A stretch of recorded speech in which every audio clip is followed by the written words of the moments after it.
الحمد لله وكفى وسلام على عباده الذين اصطفى أما بعد فأعوذ بالله من الشيطان الرجيم بسم الله الرحمن الرحيم يا أيها الذين آمنوا كتب عليكم الصيام كما كتب على الذين من قبلكم. قرآن کریم کا ایک حصہ تلاوت کیا ہے. دعا ہے کہ اللہ تبارک و تعالی اس کا صحیح مفہوم بیان کرنے کی اور ہم سب کو اس پر عمل کرنے کی توفیق نصیب فرما دے. گزشتہ 2 جمعوں سے رمضان المبارک کے حوالے سے بات چل رہی ہے. اللہ تبارک و تعالی اپنے بندوں کو معاف کرنا چاہتے ہیں، ان کی مغفرت کرنا چاہتے ہیں. پروردگار عالم نے یہ رمضان المبارک کا مہینہ اپنے بندوں کی معافی کے لیے ایک ذریعہ بنا دیا. اس مہینے کو جو انسان جتنا قیمتی بنائے گا اس کا اپنا فائدہ ہے، اتنا اللہ رب العزت سے قریب ہوتا ہے. جتنی عبادتوں کی پابندی کرتا ہے تو اس مہینے کی برکت سے پروردگار بقیہ مہینے ان عبادات کا اس کو پابند بنا دیتے ہیں. ایک موقع انسان کے پاس ہے، اس موقع سے کتنا فائدہ اٹھاتا ہے یہ میرے ہاتھ میں ہے. بعض بزرگوں نے اس کی ایک مثال لکھی ہے. جب انسان سے غلطی ہو جاتی ہے تو معافی کا طلبگار ہوتا ہے اور کہتا ہے کہ ایک چانس مجھے اور دے دے. یہ رمضان المبارک بھی ایسے ہی ایک چانس ہے. کیا معلوم آئندہ زندگی میں ہمیں ملتا ہے کہ نہیں ملتا، ہمیں نہیں معلوم. جس انسان کو یہ مہینہ میسر آ گیا گویا اس بندے نے پروردگار سے ایک اور چانس مانگ لیا، اللہ نے اس کو دے بھی دیا. اب بندے کے پاس ہے کہ اپنی معافی کا سامان کرتا ہے یا نہیں کرتا. پروردگار کتنے مہربان ہیں. اس امت کو اللہ تعالیٰ تھوڑے وقت کی تھوڑی عبادت کے اوپر بہت ثواب عطا فرماتے ہیں. حدیث پاک میں مثال موجود ہے. حضور اکرم صلی اللہ علیہ وسلم نے یہود کی مثال بیان فرمائی تو اس طرح بیان فرمائی کہ ایک مزدور ہے جسے صبح سے لے کر کے ظہر تک یہ وقت ہے اس کے کام کرنے کا. صبح سے لے کر ظہر تک یہ اس کے کام کرنے کا وقت ہے. اس میں کام کرے گا تو اسے 1 قیراط، یہ پہلے زمانے کا پیمانہ ہے، آج بھی سنارے اس کو جانتے ہیں، دیگر لوگ نہیں جانتے. اس کو اتنی اجرت دی جائے گی. پھر عیسائیوں کی مثال دیتے ہوئے فرمایا جنہیں ظہر سے لے کے عصر تک کام کے لیے لیا گیا، مزدوری کے لیے لیا گیا، اور اس کی اجرت جو ہے وہ بھی 1 قیراط طے ہو گئی. یہ اپنے اپنے وقت میں کام کرتے رہے اور 1 قیراط ان کو اجرت ملتی رہی. پھر حضور اکرم صلی اللہ علیہ وسلم نے اس امت کی مثال دی اور فرمایا اسے کام کے لیے وقت دیا گیا عصر سے مغرب کا، بہت تھوڑا سا وقت ہوتا ہے، اور اس کی اجرت ڈبل کر دی گئی 2 قیراط. وقت تھوڑا سا ہے جتنا کہ عصر سے مغرب کے درمیان ہے اور اجرت اس کی جو ہے 2 قیراط کر دی گئی. بعض کتابوں میں جب میں نے یہ حدیث پڑھی تو اس پر یوں بھی لکھا ہے کہ ان یہودیوں نے، عیسائیوں نے ایک اعتراض کی صورت پیدا کی کہ ہمارا وقت زیادہ ہے اور اجرت ہماری کم ہے، ان کا وقت تھوڑا ہے اجرت ڈبل ہے، ایسا کیوں ہے؟ تو اس پر کہا گیا کیا تمہیں جس وقت کے لیے جو مزدوری کا ٹائم تھا وہ پورا ہونے کے بعد اجرت دی گئی یا اس میں کمی کی گئی؟ کہا اجرت تو پوری ملی۔ تو اس پر یہ کہا گیا مرضی ہے خدا کی، اللہ جس کو جو دینا چاہے اپنی مرضی سے دیتا ہے۔ اس امت کی مثال حضور اکرم صلی اللہ علیہ وسلم نے تھوڑے وقت کی بیان کی۔ آج اگر ہم اپنے گھنٹوں کے حساب سے دیکھ لیں تو عصر سے مغرب کے درمیان موسموں کے اعتبار سے گھنٹہ سوا گھنٹے کا وقت ہوتا ہے، لیکن اجرت اللہ تعالیٰ ڈبل دے رہے۔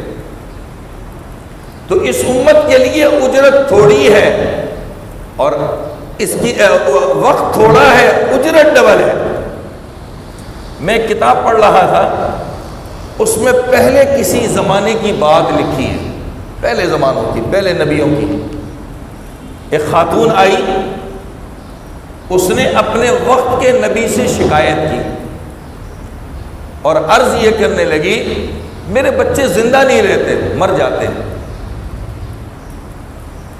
تو اس وقت کے نبی نے پوچھا جو تمہارا بچہ مرتا ہے اس کی عمر کتنی ہوتی ہے؟ کہا کبھی 100 سال میں مر جاتا ہے، کبھی 150 سال میں مر جاتا ہے، کبھی 200 سال میں مر جاتا ہے، کبھی 100 سال میں مر جاتا ہے، کبھی 150 سال میں مر جاتا ہے، کبھی 200 سال میں مر جاتا ہے۔ تو وہ نبی کہنے لگے بی بی اللہ کی مرضی ہے، اللہ جو چاہے کرتے ہیں، بس صبر اور شکر سے کام لو۔ عورت ہوتی ہے، کہنے لگے 2-3 بچے میرے جا چکے ہیں۔ کہا تمہیں پتہ ہے ایسی امت بھی آئے گی جن کی بڑی سے بڑی عمر 100 سال بھی نہیں ہوگی، جن کی بڑی سے بڑی عمر بھی جو ہے وہ 100 سال نہیں ہوگی۔ نبی علیہ السلام نے فرمایا نا کہ میری امت کی اوسط عمر جو ہے 60 سے 70 سال کے درمیان ہوگی۔ اللہ کے نبی نے کیا فرمایا؟ میری جو امتی ہیں ان کی اوسط عمر جو ہوگی 60 سے 70 سال کے درمیان ہوگی۔ اس حد کو بہت کم ہی لوگ کراس کرتے۔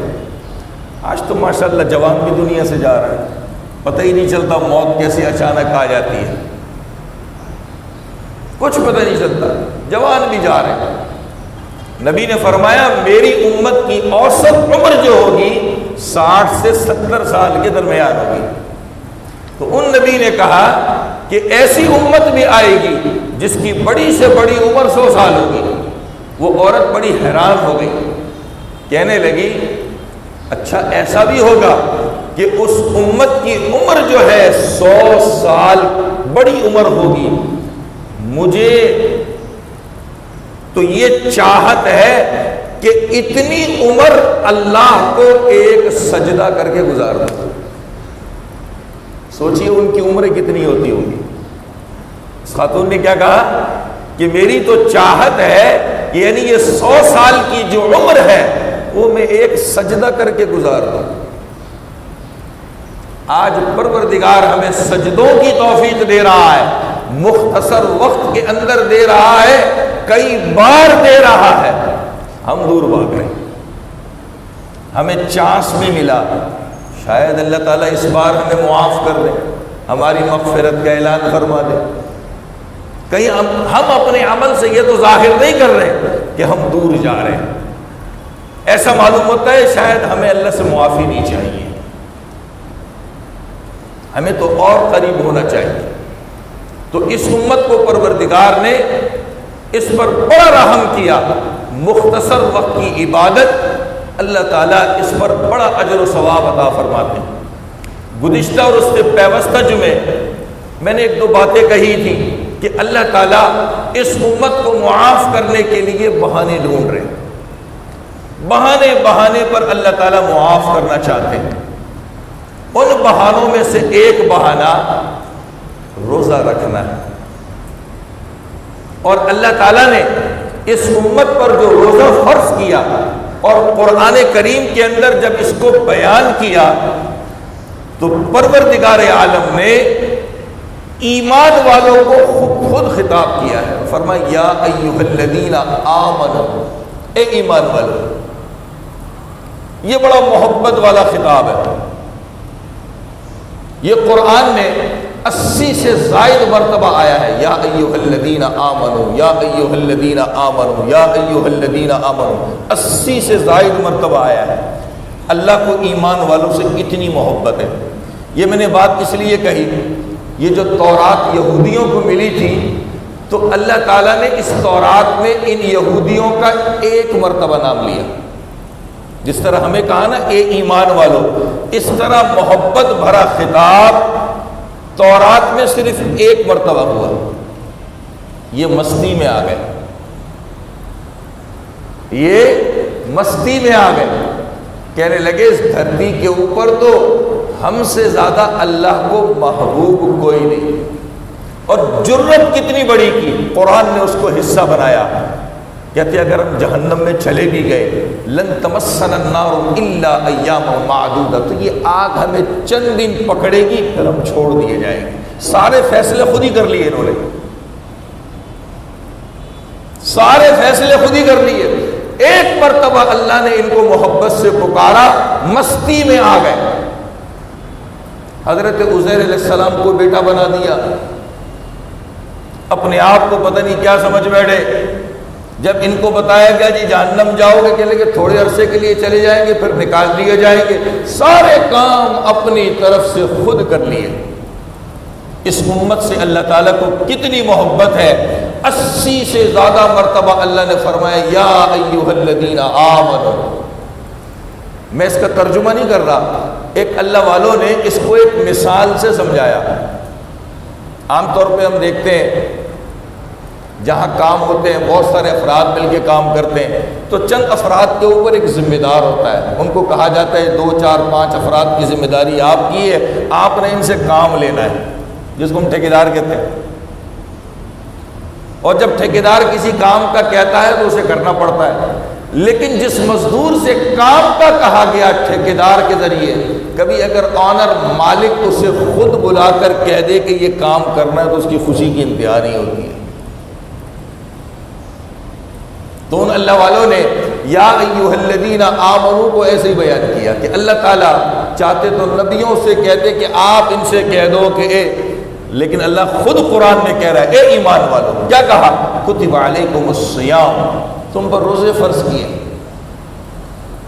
اللہ نے صرف اتنا نہیں کہا کہ تم پر روزے فرض کیے، تسلی بھی دی، کما کتب علی الذین من قبلکم، تم سے پہلوں کے اوپر بھی فرض تھے، تم پر کوئی ظلم نہیں ہو رہا، یا ہم تم سے کوئی ناراض نہیں ہے کہ یہ الگ سے تمہیں عبادت دی ہے۔ روزہ ہر امت میں تھا، لیکن اس امت کے اندر جو روزہ اللہ نے رکھا ہے اس کی کیفیت بھی بدل دی اور اس کا بدلہ بھی بدل دیا اللہ تعالیٰ نے۔ سب سے بڑی بات کیا ہے؟ پہلی امتیں روزہ رکھتی تھی، ان میں سحری نہیں تھی، ان کا دن کو بھی روزہ ہوتا تھا، رات کو بھی روزہ ہوتا تھا، ان کا دن کو بھی روزہ ہوتا تھا، رات کا بھی روزہ ہوتا، سحری نہیں ہوتی تھی۔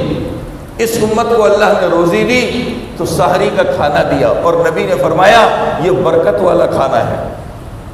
اور ایک حدیث کو میں اپنے الفاظ میں بیان کر دوں، بسا اوقات رات بھر ہم کچھ کھاتے پیتے رہتے ہیں، سحری میں کھانے کو دل نہیں کرتا، سحری میں کھانے کو دل نہیں کرتا، مگر اس کی برکت کو سمجھانے کے لیے کہا کہ ایک لقمہ کھا لو، ایک جگہ لکھا ایک کھجور کھا لو، ایک جگہ لکھا ہے کہ ایک گھونٹی پی لو،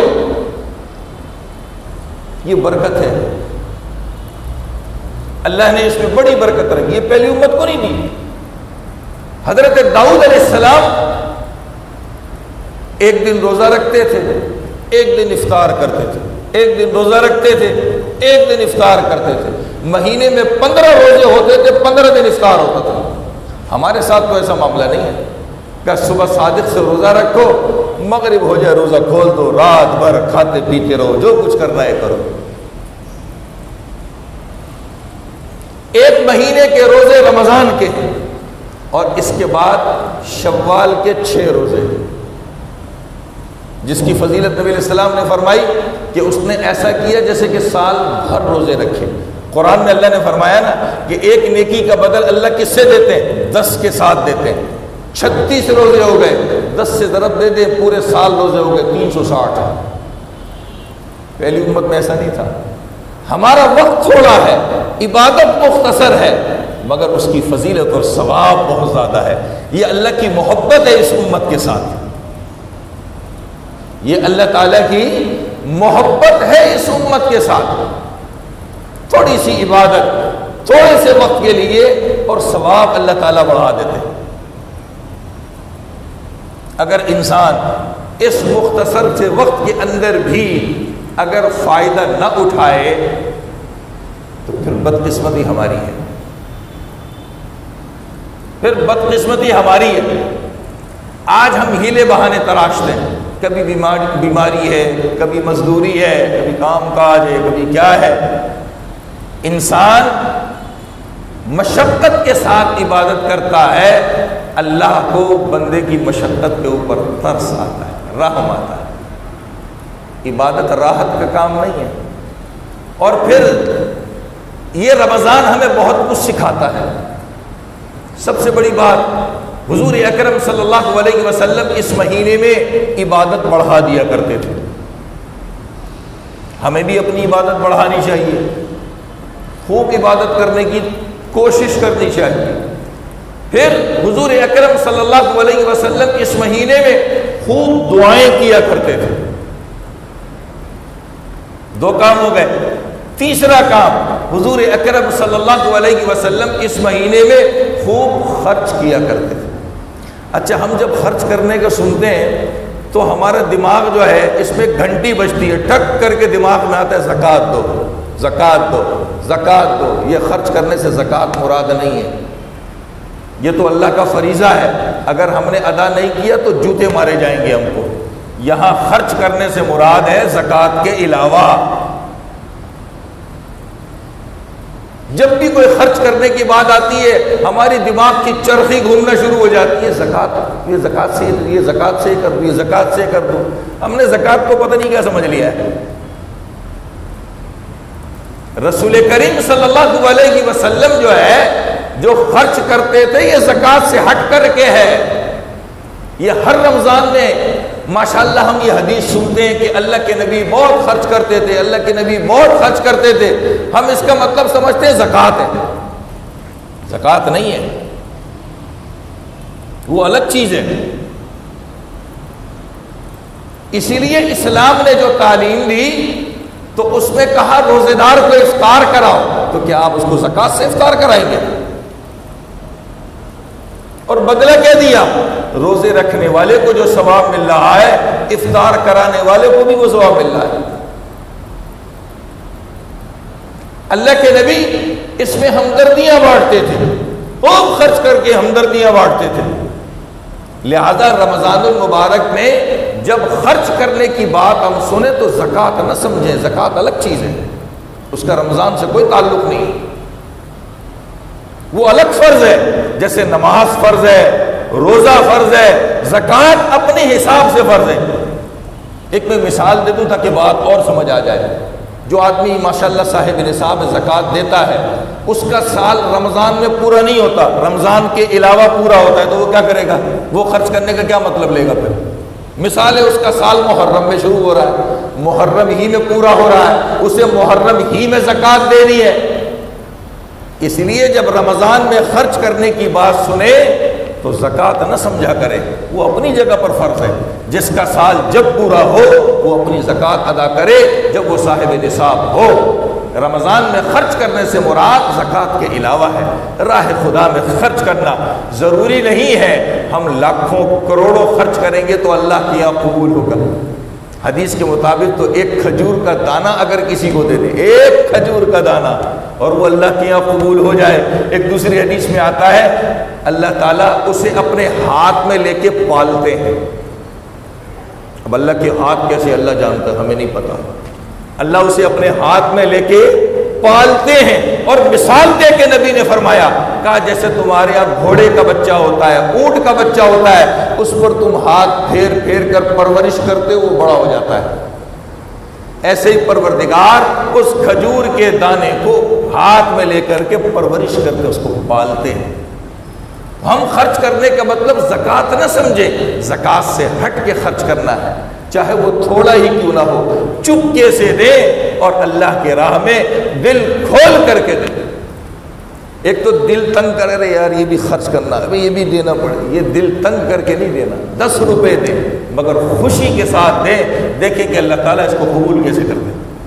تو اللہ کے نبی خوب عبادت کرتے تھے، خوب دعائیں کرتے تھے اور خوب خرچ کرتے تھے۔ رمضان میں آپ کے یہ 3 معمولات تھے۔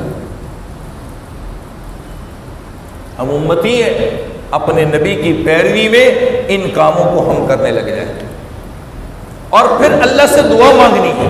اور یہ دعا گزشتہ جمعے میں میں نے عرض کی تھی، آج پھر عرض کر دیتا ہوں۔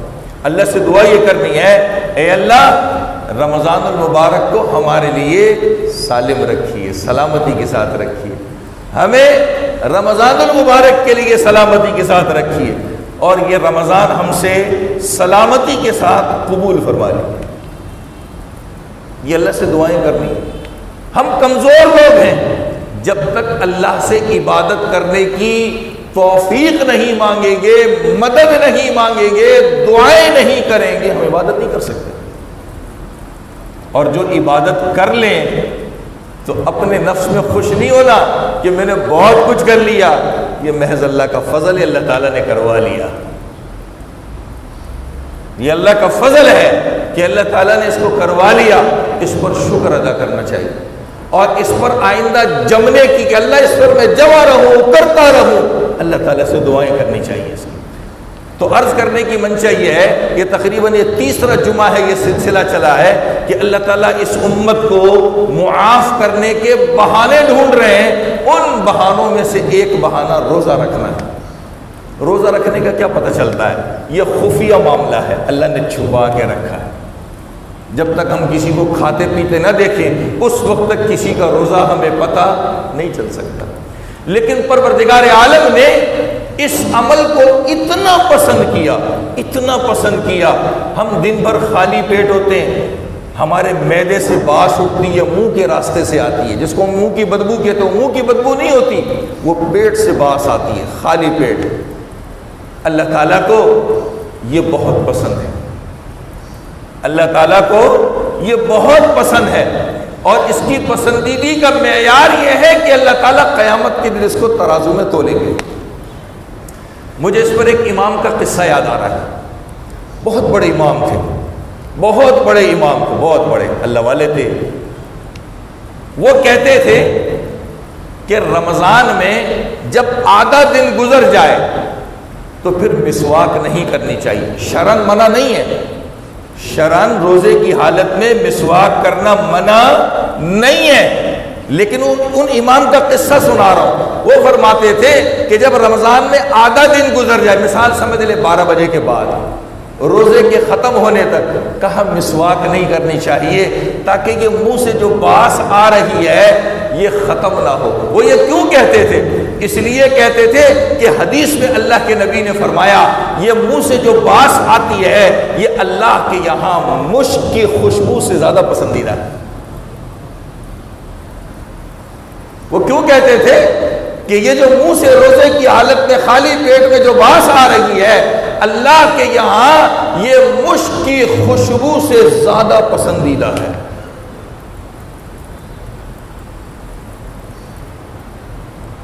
کچھ لوگ بیچارے پوچھتے ہیں کہ روزے میں کیا کر سکتے ہیں کیا نہیں کر سکتے۔ عام طور پر تو مشہور ہے اور روزہ کہتے ہی اسی کو ہے کہ کھانا کچھ نہیں ہے، پینا کچھ نہیں ہے، اور میاں بیوی کے تعلقات اختیار نہیں کرنے، روزہ اسی کا نام ہے۔ بالکل روزہ اسی کو کہتے ہیں۔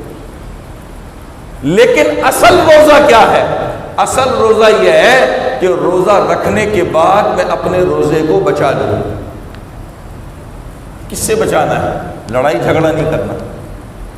اور رمضان میں مواقع بہت آتے ہیں، رمضان میں لڑائی جھگڑے کے مواقع بہت آتے ہیں۔ شیطان اللہ بن کر دیتا ہے، ہم انسان نما شیطان بن جاتے ہیں، چھوٹی چھوٹی باتوں پہ لڑتے ہیں۔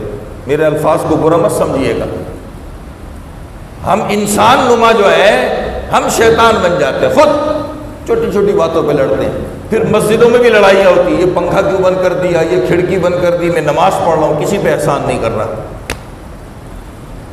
کسی پہ احسان نہیں کر رہا، روزہ رکھا ہے، کسی پہ احسان نہیں کیا ہے۔ چھوٹی چھوٹی باتوں پہ لڑائی، گھر میں لڑائی، بیوی سے، بچوں سے، کام کی جگہ پہ لڑائی۔ صبر کرنا ہے، صبر بہت بڑی چیز ہے، بہت بڑی چیز ہے۔ روزے کو بچایا ایسے جاتا ہے، لڑائی نہیں کرنی۔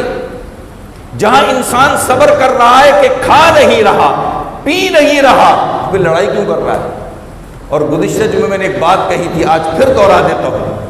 آج ماشاءاللہ ہمیں ٹائم پاس کرنے کی بہت ساری چیزیں مل گئی، سب سے بڑا موبائل ہے۔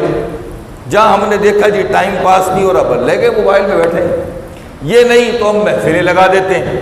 پھر حال کیا ہوتا ہے؟ میں سب سے اچھا ہوں، دنیا کی ساری مخلوق بری ہے۔ جس کی سوچ یہ بن گئی میں سب سے اچھا ہوں، سب برے ہیں، یہی سب سے برا انسان ہے۔ تیرے پاس کون سا پیمانہ ہے کہ دوسروں کی برائی کا تو بیان کر رہا، اپنے آپ کو بڑا اچھا سمجھ رہا ہے؟ یہ ترازو تیرے پاس کہاں سے آیا؟ میں نے ایک لفظ استعمال کیا تھا، آج پھر استعمال، ہم بڑے افلاطون بن جاتے ہیں، ایسے ایسے فلسفے جھاڑتے ہیں، ایسی ایسی باتیں کرتے ہیں، بس دنیا میں سب سے بڑا سمجھدار ہے۔ خدا کے واسطے اپنی زبان کو تالا لگائیے اور اپنے روزے کو بچائیے۔